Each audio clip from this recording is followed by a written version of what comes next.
Well, what a blessing.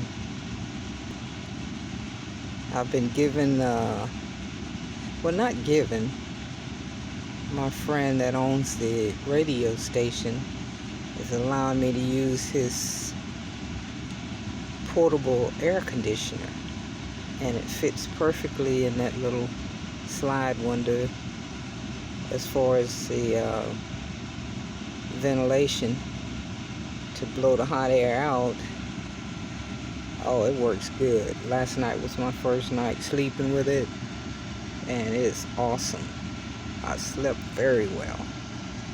So yeah, I'm up this morning, get ready to make me some coffee and tea. It's pretty dark in here. I got my little night light on.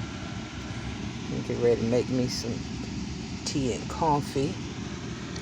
So yeah, it's dark because it's still real early in the morning, but the good thing is it's a brother and sister team, and they've been so nice to me.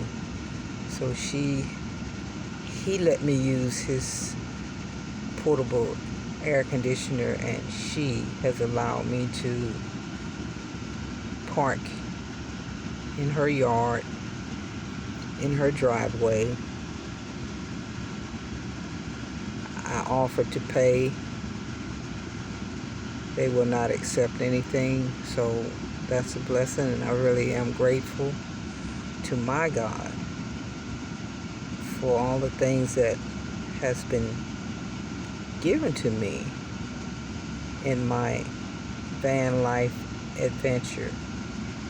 Yeah, it's hot out here, so yeah, you need help from people.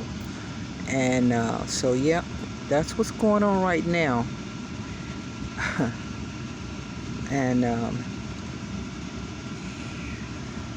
again, I'm really very grateful. Very grateful. So I might look a mess this morning, but Vicky Van Life checking in, and as usual, Vicky Van Life checking out. You guys have a great day.